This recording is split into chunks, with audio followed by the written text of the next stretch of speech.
تو اسی طرح میرے بھائی یہ خوب سمجھ لو کہ زنا سے اللہ ناراض ہوتا ہے, نکاح ایک ایسی لذت ہے جس سے اللہ خوش ہوتا ہے.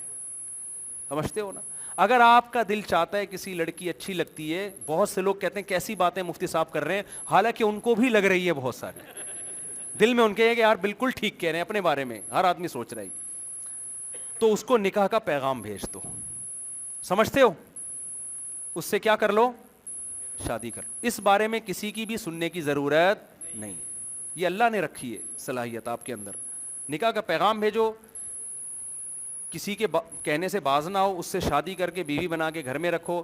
دوبارہ آپ کا دل چاہتا ہے حقوق اس کے بھی ادا کرو, اگر مزید کے بھی ادا کر سکتے ہو آپ معذرت کے ساتھ یہ کام دوبارہ بولو نا کر لو. جس خدا نے ہمیں پیدا کیا اس کی طرف سے ہمیں کیا ہے, یہ پرمیشن. اس نے اس لیے پرمیشن دی ہے کہ اس کو پتا ہے کہ اگر تم لوگ یہ کام نہیں کرو گے یہ لڑکیاں گھروں میں سڑیں گی, یہ برباد ہو جائیں گی. بیٹی کی پیدائش باپ کے لیے عذاب جان بن جائے گی, جو کہ بن چکی ہے. کیونکہ آپ کلچر سے پوچھتے ہیں, کلچر ایک آنکھ سے دیکھتا ہے. کلچر کیا کرتا ہے, وہ صرف اپنے مفاد دیکھتا ہے, وہ انسانیت کے مفاد نہیں دیکھے گا. کلچر جہیز کا ہے نا, تو یہ ایک آنکھ ہے کہ نہیں ہے, انسانیت کا مفاد ہے اس جہیز میں. تو کلچر سے نہیں پوچھیں, کلچر آپ کو بیوہ عورت سے شادی نہیں کرنے دے گا. خدا چونکہ اس بیوہ عورت کا بھی خالق ہے, وہ آپ کو نہ صرف اجازت بلکہ ترغیب دے گا. سمجھتے ہو؟ کلچر آپ کو 4 شادیوں کی اجازت نہیں دے گا, چونکہ ان 4 عورتوں کو اللہ نے پیدا کیا. اللہ کو پتا ہے اگر یہ لوگ جو کرنے والے ہیں یہ نہیں کریں گے, ان 4 کے رشتوں میں مشکل ہوگی. وہ آپ کو نہ صرف پرمیشن دے رہا ہے بلکہ آپ کو تھپکی بھی دے رہا ہے. کیا وہ کیا کہہ رہا ہے, النکاح من سنتی, پہلا بھی دوسرا بھی, ہر نکاح سنت ہے پیغمبر کی. وہ کہہ رہا ہے مسجد میں کرو. جلدی سے تو بس 1 سیکنڈ لوں گا میں, جلدی بات چل پڑی. دیکھو جب دوسری شادی ہو تو شریعت میں حکم ہے مسجد میں کرو. اگر یہ کام برا ہوتا تو شریعت کہتی پہلی شادی مسجد میں ہوگی, دوسری مندر میں ہوگی. دوسری بھی کیا ہونی چاہیے, مسجد میں. پہلی شادی میں امام پر ہے کہ وہ جو خطیب ہے خطبہ پڑھے. خطبہ عبادت سے پہلے ہوتا ہے, نماز میں ہوتا ہے نا, جمعے کی نماز میں, عید کی نماز میں, استسقاء کی نماز میں. نکاح سے پہلے بھی کیا ہے, خطبہ, تاکہ پتہ چلے یہ مقدس عمل ہے, غلط کام نہیں ہے. دوسری شادی میں بھی خطبہ ہے یا نہیں ہے؟ اگر دوسری شادی برا کام ہوتا, اللہ کہتے پہلی میں تو خطبہ ہوگا, دوسری میں خطبہ نہیں ہوگا, صلواتیں ہوں گی. خطیب کو چاہیے 25-30 گالیاں دے, تو شرم نہیں آتی, تو رہتے چھوٹے چھوٹے بچوں کا خیال کر لیتا, بغیرت, تیری داڑھی ہے, سفید داڑھی ہے, تیری داڑھی نہیں ہے, داڑھی کی سنت تو پوری کی نہیں, شادیوں کی سنت تو پوری کر رہا ہے. تو اس قسم کی صلواتیں 25-30 سنا کے کہتے ہیں ہاں بھائی میں نے تمہارا فلانی کا ڈمکانی کا تم سے کیا, قبول ہے؟ وہ کہتے ہیں ہاں جی, اتنی گالیوں کے بعد مجھے کیا یہ رشتہ قبول ہے. تو دوسری میں بھی کیا ہو رہا ہے, اسی طرح سے خطبہ ہو رہا ہے, مسجد میں ہو رہا ہے, خطبہ ہو رہا ہے. اس کا مطلب اللہ اس کو بھی کیا کر رہا ہے, اپریشیٹ کر رہا ہے. پہلی شادی میں بھی ولیمہ ہے. جو کام غلط ہوتا ہے چوری چھپے کرتا ہے, پبلک کو بتاتا نہیں ہے. چرس پی رہا ہے, پبلک کو بتائے گا آج میں نے چرس پیا, آ جاؤ, یہ سارے لوگ آ جاؤ, آ جاؤ. نکاح ہمیشہ پیغمبروں نے جب بھی نکاح کیا ولیمہ کیا, کھلے عام پبلک کو کھانا کھلایا ہے. بارات اسلام میں نہیں ہے, ولیمہ ہے. تو پہلی شادی میں بھی ولیمہ ہے کہ بھائی اچھا کام کیا ہے, پبلک کو بتاؤ, سب کو جمع کر کے کھانا کھلاؤ, ہے نا.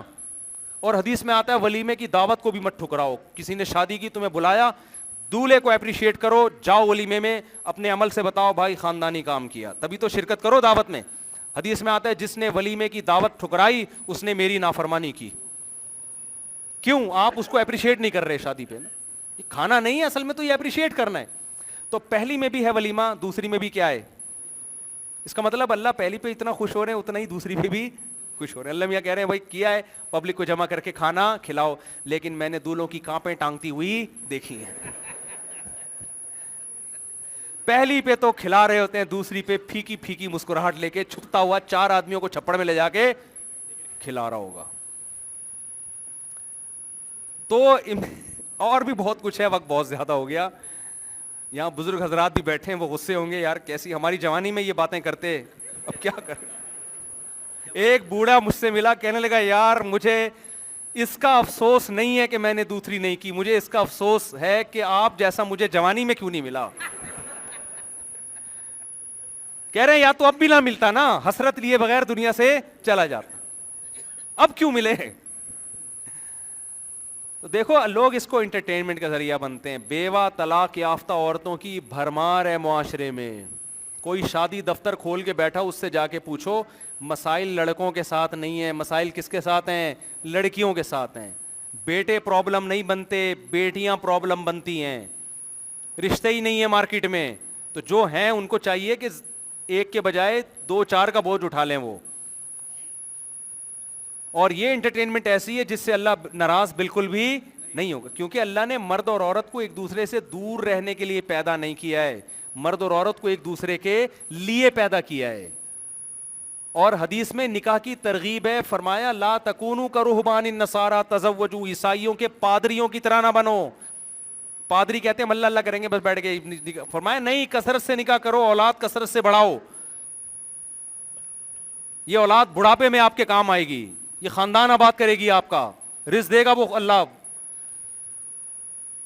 ناروے کا ویزا ریجیکٹ نہیں ہوگا, سمجھ رہے ہیں؟ تو آپ جو نوجوان ہیں میں ان سے کہتا ہوں اللہ کا واسطہ انٹرنیٹ پر بیہودہ فلمیں دیکھنا چھوڑ دو, لڑکیوں سے دوستیاں لگانا چھوڑ دو. اللہ نے آپ کو حلال کا آپشن دیا ہے. لوگ کہتے ہیں میرے ابا نہیں مانتے, تو فحش فلمیں دیکھنے سے پہلے ابا سے پوچھ کے دیکھتے ہو کیا؟ یونیورسٹیوں میں لڑکیوں سے جو فرینڈ شپ کرتے ہو ابا سے پوچھ کے کرتے ہو؟ جب حرام میں ابا سے نہیں پوچھ رہے تو حلال میں بھی معذرت کے ساتھ بہت سارے ابا یہاں بیٹھے ہوئے ہیں, لیکن ابا کو چاہیے اب باپ بنے نا, وہ خود اپنے بیٹے کو کہے بیٹا تو کما رہا ہے, تیری آمدنی کر لے یار. اور ابا کو بتایا کرو ابا اگر آپ مجھے شادی سے روکو گے تو جیسے آپ کے ابا اگر آپ کو شادی سے روکتے تو آپ میرے ابا نہیں بنتے, تو اللہ کا واسطہ مجھے بھی کسی اور کا ابا بننے سے نہ روکے. سمجھ رہے ہو نا؟ آپ کے دادا نے احسان کیا آپ کے ابا کو, آپ کا ابا بننا دے دیا, تو آپ کے ابا کو بھی چاہیے کہ وہ آپ کے پوتوں پہ احسان کرے, ان کو بھی مارکیٹ میں آنے سے نہ روکے. ابا روک رہے ہیں, وجہ کیا ہے؟ توکل ختم. ابا کہہ رہے ہیں میرا بیٹا کما کے مجھے پیسے دے, بس اس کو اس کی فکر ہے. ابا کو بڑا دل کرو یار, اللہ رزاق ہے, ماں کی چھاتیوں میں دودھ اللہ پیدا کر رہا ہے, جو اتنے کمالات دکھا سکتا ہے اس کے حکم کو پورا کرو گے, وہ رزق کے دروازے کیوں نہیں کھولے گا تمہارے لیے؟ ایک بہو گھر میں آ جائے گی, 2 روٹی زیادہ پک جائے گی, کیا ہو جائے گا یار؟ کسی کی بیٹی کو کھلاؤ, دوسرے تمہاری بیٹیوں کو کھلائیں گے. اپنی بیٹیوں کے رشتوں کے لیے کشکول لے کے داماد تلاش کر رہے ہیں, اپنے بیٹوں کو کسی کی بیٹی سے شادی نہیں کرنے دیتے. کتنا بڑا ظلم ہے یہ. تو اس لیے نکاح کو معاشرے میں کیا کرو, خوب ہلکا, استخاروں کی بھیٹ نہ چڑھاؤ. استخارہ نکالا نہ آیا ہے, بکواس ہے یہ استخارہ, یہ وہ نہیں ہے جو پیغمبر نے سکھایا ہے, یہ بدعت ہے. ہمارے پیغمبر نے استخارہ نکال کے کتنی عورتوں کو ریجیکٹ کیا بھائی, کوئی بتاؤ. آپ کہہ سکتے ہو وہ تو وہی آتی تھی, کسی صحابی کا بتا دو استخارہ نکالا نہیں آیا تو نو کر دیا. نکلتا ہی نہیں استخارے میں کچھ, ایک تو شادی نہیں ہو رہی, اوپر سے استخارہ نکال دیا تو نہیں آیا. یہ آپ کا یہ کچھ بھی نہیں نکلتا. استخارہ دعا ہے, دعا میں اللہ جو بہتر ہے مقدر کر دے, بہتر نہیں ہے تو میرے دماغ کو ہٹا دے, مقدر نہ کر. تو کرنا وہی ہے جو کھوپڑی میں آ رہا ہے. اچھا رشتہ ہے تو استخارے میں نہ آئے ہاں کرنا ہے پھر بھی, کیونکہ وہ جو نہ اور ہاں آ رہا ہے وہ خدا کی طرف سے نہیں ہے, وہ آپ کے اپنے دماغ کا فطور ہے. اللہ نے کہیں بھی نہیں کہا کہ استخارے کی دعا مانگو گے تو خواب دکھاؤں گا میں تمہیں, یہ سگنل دوں گا, کہیں بھی نہیں کہا اللہ نے. یہ آپ نے بنایا ہوا ہے یہ آپ کا استخارہ. تو یہ فضول قسم کا استخارہ ہے جو آج کل مارکیٹ میں چل رہا ہے, اس کی کوئی حیثیت نہیں ہے. اچھا رشتہ آ گیا ہاں کرنا ہے, اچھا رشتہ نہیں ہے تو کیا کرنا ہے, نہ. ٹائم ویسٹ نہیں کرنا اپنا. میرے تو جب بھی شادی ہوئی ہے اللہ کا فضل ہے, ہم نے بولا ہاں کرو یا نہ کرو بھائی, ہمارے پاس ٹائم نہیں ہے. یہ پتہ نہیں کس کس طریقے سے شادیاں ہو رہی ہیں, لڑکی والے آ رہے ہیں لڑکے والے جا رہے ہیں. پھر ایجوکیشن, ایکچولی ابھی لڑکی کی ایجوکیشن کمپلیٹ ہوگی 2 سال میں بھی ہوگا, پھر ایجوکیشن, ٹوپی ڈرامے, فضول قسم کی بکواس ہے یار. آپ بولو بھائی میرے پاس ٹائم نہیں ہے, میں مرد ہوں, میل ہوں, مجھے شادی کرنی ہے, آپ نے کرنی ہے ابھی ہاں کر دو اور شادی کی تاریخ دے دو. نہیں کرنی تو 6 مہینے بعد کرنی ہے, تو اس دوران میں رشتے تلاش کر رہا ہوں, اگر میری ہو گئی تو پھر آپ گئے, نہیں ہوئی رابطہ کر لینا. ٹھیک ہے, اس طرح کیا کرو. اتنا ٹائم نہیں ہے, زندگی بہت تھوڑی ہے. مجھے لوگ کہتے ہیں آپ اتنی عمر ہو گئی ابھی تک آپ شادیوں کرتے ہوئے شرم نہیں آتی. میں نے کہا بھائی اتنی عمر ہو گئی ہے اس لیے تو کہہ رہا ہوں کر لو جلدی جلدی, مرنے کے بعد یہ آپشن نہیں ہوگا, یہ عبادت کا آپشن نہیں ہوگا آپ کے پاس. تو اس لیے جوان لوگوں سے میں کہہ رہا ہوں کہ حرام کی طرف نہ جاؤ, اللہ حرام کے بارے میں قیامت کے دن سوال کرے گا. یعلم خائنۃ الاعین, آنکھوں کی خیانت کو بھی جانتا ہے وہ. ذرا سبھی کسی عورت کو بری نیت سے نظر اٹھا کے دیکھا, اللہ کہتے ہیں یہ بھی نوٹڈ, یہ بھی کیا ہے, نوٹ کر رہا ہوں میں, ایسے ہی تھوڑی. تو اس لیے نکاح کرو, اور یہ خامخواہ کا برداشت کرنے کی بھی ضرورت نہیں ہے. میرے پاس نوجوان آتے ہیں 30-30 سال کے جوان آدمی آ کے کہے گا یار بس میں پڑھائی میں برداشت کر رہا ہوں, میں کسی عورت کو نہیں دیکھتا. میں نے کہا اتنی برداشت کیوں کر رہے ہو؟ دیکھو ایک آدمی کو بھوک لگ رہی ہے, جیب میں پیسے ہیں, تو بھوک برداشت کرنے کی کیا ضرورت ہے؟ پراٹھا خریدے کھائے, کیا ہو گیا؟ اس برداشت کا کوئی ثواب ملے گا؟ جیب میں روٹی کے پیسے بھی ہیں, روزہ بھی نہیں ہے, تو بھوک برداشت کرنے کا اسلام میں کوئی ثواب ہے؟ بولو نا. رمضان میں تو اللہ کا حکم ہے نا, یہ روزے میں تو حکم ہے. روزہ نہیں ہے, افطار میں پکوڑے رکھے ہوئے, آپ کہہ رہے میں بھوک برداشت کا ثواب حاصل کروں گا, 2 ٹکے کا بھی ثواب آپ کو نہیں ملے گا. تو اسی طرح میرے بھائی شہوت پہ کنٹرول کرنے کا بالکل بھی ثواب نہیں ملتا. آپ کے پاس وسائل ہیں, اللہ کہہ رہے ہیں ان عورتوں کو میں نے تمہارے لیے پیدا کیا ہے, جس کے پاس جتنے وسائل ہیں اسی حساب سے, کیونکہ لڑکیاں آپ سے شادی آپ کی شکل دیکھ کے نہیں, آپ کی جیب دیکھ کے کریں گی. وہ سمجھ رہے ہو کیا دیکھ کے کریں گی؟ وہ جیب دیکھ کے کریں گی. تو جس کے پاس جتنے وسائل ہوتے ہیں اس کو اسی حساب سے اچھے رشتے مل رہے ہیں. تو آپ اگر رکشا چلا رہے ہو اس حساب سے آپ کو ملے گا, لینڈ کروزر میں گھوم رہے ہو اس حساب سے آپ کو ملے گا. آپ اگر اور کوئی 19ویں گریڈ کے آفیسر ہو جاتے ہو, یا آپ بڑے تاجر بن جاتے ہو, اس حساب سے مارکیٹ میں رشتے آنا شروع ہو جائیں گے. تو جو بھی جس کے پاس بھی آپ اگر رکشے والے ہو اور آپ کو بہت اونچے آ رہے ہیں تو کر لو, آپ کس نے پابندی لگائی؟ آپ اگر 50 سال کے ہو, آپ کو 18 سال کی لڑکی کا رشتہ آ رہا ہے, پبلک سے مت پوچھو, آپ کو اچھا لگ رہا ہے آپ کیا کر لو, کر لو. ہاں اس 18 سال کی لڑکی کو ہم کہیں گے کہ بھائی کیوں کر رہی ہو 50 سالہ سے, جب نوجوان موجود ہیں تو ان سے کرو.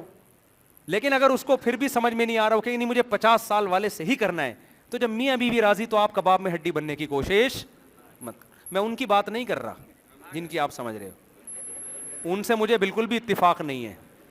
ان کو ان کو میں اپریشیٹ, انہوں نے جس طریقے سے کی ہے وہ شریعت کا حکم نہیں ہے. لہذا میری تقریر کا یہ نہ سمجھے کہ میں ان کی حوصلہ افزائی کر رہا ہوں, وہ بالکل بھی نہیں, یہ طریقہ بالکل بھی ٹھیک نہیں ہے. سمجھتے ہو؟ میں تو آپ کو بتا رہا ہوں کہ آپ کو جو ملے اچھا لگے. اس سے بیوہ مل رہی ہے, نبی نے پہلی شادی بیوہ سے کی, آپ کو آج ایک آدمی, کل ایک شخص نکاح کے لیے آ رہا تھا, بیوہ لڑکی سے شادی کر رہا ہے, جوان لڑکا ہے. میں نے کہا کر لو یار, آپ کو اچھی لگ رہی ہے تو آپ کر لو بیوہ سے, بچے بھی رکھ رہا ہے اس کے, کہہ رہا ہے ٹھیک ہے بھائی. لیکن معاشرے نے بڑی پخیں لگائی ہوئی ہیں میرے بھائی, معاشرہ آپ کو تمیز سے زندگی نہیں گزارنے دے گا. تو معاشرے کے حقوق اللہ کی وجہ سے ادا کرو. ابا اماں کے حقوق کس لیے ادا کرو؟ ابا سے بولو ابا اللہ نے حکم دیا ہے کہ آپ کی آواز سے میں اپنی آواز اونچی نہ کروں, اللہ کی وجہ سے اب میں آپ کی آواز سے اپنی آواز اونچی نہیں کروں گا. اللہ نے حکم دیا ہے اماں کہ اے اماں میرے رب نے حکم دیا میں اپنی آواز آپ کی آواز سے اونچی نہ کروں, بیماری میں آپ کا خیال کروں, یہ سارے حقوق میں آپ کے ادا کروں گا. لیکن میں اگر کسی بیوہ کو پسند کرتا ہوں تو مجھے اس سے شادی کے روکنے کا آپشن آپ کے پاس بولے ہو نہیں ہے, کیونکہ جس خدا نے مجھے آپ کا غلام بنایا اسی خدا نے مجھے کہا ہے کہ کسی بیٹی کا نکاح کر کے اس کو شیلٹر دو, اس میں آپ رکاوٹ نہیں بن سکتے. تو اب یہاں سے جب آپ جائیں گے گھر, تو اس جذبے کے ساتھ, معذرت کے ساتھ, جو یہاں ماں باپ بیٹھے ہوئے ان کی اولاد کو میں باغی نہیں بنا رہا, آپ کا حقیقی معنوں میں فرما بردار بنا رہا ہوں. جو خدا کا بن کے رہے گا نا وہی اپنے ماں باپ کا بھی بن کے رہے گا. اللہ تعالیٰ سمجھنے کی عمل کی توفیق عطا فرمائے. کسی نے کوئی سوال پوچھنا ہو تو پوچھ لیں, 2-4 منٹ بس سوال ہم کر لیتے ہیں, اس کے بعد آپ کی چھٹی. اقبال بھائی آپ خیریت سے ہیں؟ آپ کی بھی ایج نکل گئی یار, ہیں لائن دیتے پانی بس جلدی سے. کوئی سوال پوچھنا ہو تو جلدی سے پوچھ لیں.